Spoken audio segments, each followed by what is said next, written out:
ഞാൻ ആദ്യം അരുൺ പറഞ്ഞ കാര്യങ്ങളിലെ ഫാക്ച്വലായിട്ടുള്ള കുറച്ച് മിസ്റ്റേക്സ് ഉണ്ട്, അതൊന്ന് ചൂണ്ടിക്കാണിച്ചോളട്ടെ. ഒന്ന്, 210 അനുസരിച്ചുള്ള എൻക്വയറി ഓർഡർ ചെയ്തതിന് ശേഷം എന്തുകൊണ്ട് 212 അനുസരിച്ചുള്ള എൻക്വയറി ഇല്ല എന്ന ചോദ്യത്തിന് ഹൈക്കോടതി ചോദിച്ചപ്പോൾ അതിൻ്റെ അടുത്ത പോസ്റ്റിങ്ങിന് മുമ്പായിട്ട് തന്നെ ജനുവരി 31, 2024 ഈ SFI എൻക്വയറി ഓർഡർ ചെയ്യായിരുന്നു. അതിനുശേഷം ഈ SFIയുടെ അന്വേഷണത്തെ തന്നെ ചോദ്യം ചെയ്തുകൊണ്ടുള്ള ഡൽഹി ഹൈക്കോടതിയിൽ കേസ് നിൽക്കുമ്പോഴാണ് ഇപ്പോൾ ഈ ചാർജ് കൊടുത്തതെന്ന് പറഞ്ഞു.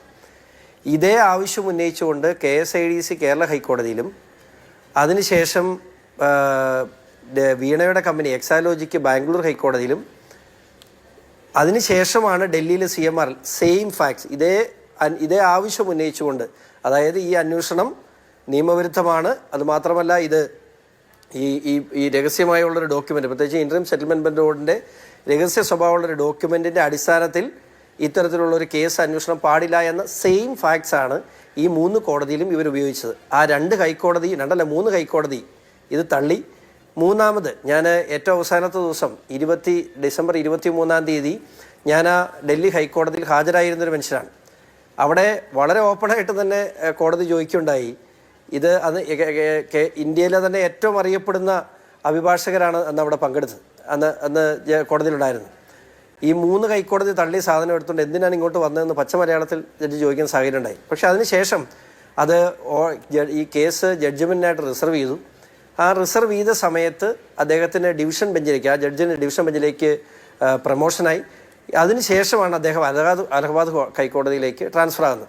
ഇനി ഇതിന് ശേഷം കഴിഞ്ഞ ദിവസം വന്നതിന് മുമ്പ്, കഴിഞ്ഞ ദിവസം ഒരു അർജൻറ്റ് പെറ്റീഷനിലാണ് മിനിങ്ങാന്ന് വാദം വന്നത്. പക്ഷെ അതിന് മുമ്പ് നിങ്ങളെല്ലാം മനസ്സിലാക്കേണ്ട ഒരു കാര്യം, അതിനുശേഷം ഈ കേസ് ഡൽഹി ഹൈക്കോടതി പരിഗണിച്ചപ്പോൾ CMRൻ്റെ ഉദ്യോഗസ്ഥർ പറഞ്ഞ് ഇത്തരത്തിൽ ഒരു സ്റ്റേ ആവശ്യമുണ്ട്, ഞങ്ങൾക്ക് സ്റ്റേ വേണം, സ്റ്റേ അനുവദിക്കാൻ കഴിയില്ല എന്ന് പറഞ്ഞുകൊണ്ടാണ് കേസ് മെയ് മാസത്തിലേക്ക് പോസ്റ്റ് ചെയ്തത്. അപ്പോൾ അർജൻറ്റ് പെറ്റീഷൻ വന്നപ്പോഴാണ് മിനിങ്ങാന്ന് പറഞ്ഞ് മിനിങ്ങാന്നും സ്റ്റേ അനുവദിക്കുന്ന സാഹചര്യം ഉണ്ടായില്ല. പിന്നെ ഇവിടെ ബാങ്ക് ട്രാൻസാക്ഷൻ്റെ കാര്യം പറഞ്ഞു. നമ്മളെല്ലാവരും എപ്പോഴും ഏറ്റവും കൂടുതൽ ഇപ്പോൾ ചിരിക്കുന്നൊരു വിഷയം, കൈക്കൂലി വാങ്ങിച്ചാൽ എന്നാ ടാക്സ് അടച്ചില്ലേ എന്നുള്ള ചോദ്യമാണ്. അപ്പോൾ ഈ മേടിച്ച പണത്തിന് ഒരു സേവനവും നൽകിയിട്ടില്ല എന്ന് പറയുമ്പോൾ തന്നെ അത് കൈക്കൂലിയായി. അത് പോട്ടെ, ഈ 1.72 നിങ്ങൾ പറയുന്ന പോലെ തന്നെ അത് സേവനം ലഭിച്ചതിന് കിട്ടിയതാണെങ്കിൽ അതിനുശേഷം ഈ കമ്പനിയുടെ തന്നെ ഉടമസ്ഥയിലുള്ള എംപവർ ഇന്ത്യ പ്രൈവറ്റ് ലിമിറ്റഡ് എന്ന് പറയുന്ന നോൺ ബാങ്കിങ് ഫൈനാൻസ് കോർപ്പറേഷനിൽ നിന്നും 90 ലക്ഷത്തോളം രൂപ വാങ്ങിച്ചു. കടം വാങ്ങിയതാണ്. അരുൺ പറയുന്നത് ഞാൻ അംഗീകരിക്കുന്നു, കടം വാങ്ങിയതാണ്. സാധാരണയൊക്കെ നമ്മൾ കടം വാങ്ങുക എന്ന് പറഞ്ഞാൽ കടം വാങ്ങിച്ചിട്ട് തിരിച്ചു കൊടുക്കാനല്ലേ. ഇന്ന് നമ്മൾ സംസാരിക്കുന്ന ഈ നിമിഷം വരെ ആ പണം തിരികെ കൊടുത്തിട്ടില്ല. അപ്പോൾ അത് എന്ത് പണമാണ്? അതിൻ്റെ ലോജിക്ക് മനസ്സിലാകുന്നില്ല. അപ്പോൾ അതുകൊണ്ട് ഇപ്പോൾ നിലനിൽക്കുന്ന കേസിനെ സംബന്ധിച്ച് ആ കേസിന് സ്റ്റേ കിട്ടിയിട്ടില്ല, അന്വേഷണത്തിന് തടസ്സമില്ല. അങ്ങനെയാണെങ്കിൽ അന്വേഷണത്തിന് തടസ്സം പറയണ്ടേ, അല്ലെങ്കിൽ ഇവരോട് ചാർജ് കൊടുക്കാൻ പാടില്ലെന്ന് പറയണ്ടേ. ഇതൊന്നും ചെയ്തിട്ടില്ല. പിന്നെ ഇത് ഏത് ഘട്ടത്തിലാണ് മുഖ്യമന്ത്രി പറയുന്ന പോലെ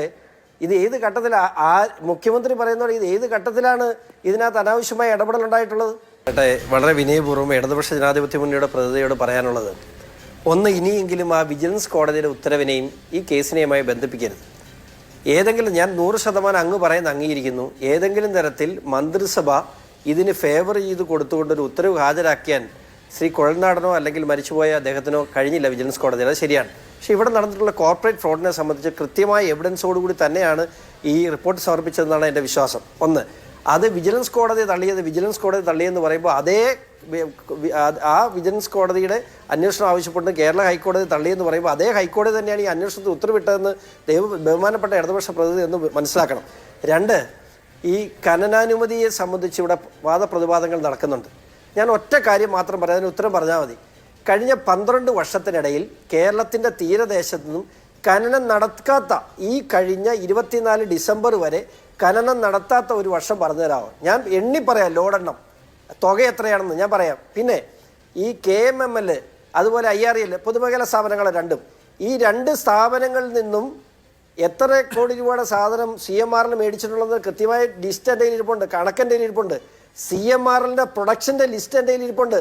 ഇവിടെ നിന്നും ഇവർ പർച്ചേസ് ചെയ്തതും എക്സ്പോർട്ട് ചെയ്തതും അല്ലാതെ അവരുടെ പ്രൊഡക്ഷൻ്റെ ഡിഫറൻസ് മാത്രം നോക്കിയാൽ എത്രമാത്രം കരിമണൽ കേരളത്തിൻ്റെ തീരത്ത് നിന്ന് അടിച്ചു മാറ്റുന്ന ആ ബുക്കിൽ കിടപ്പുണ്ട്. അതൊക്കെ പുറത്ത് വരാനിരിക്കുന്നുള്ളൂ.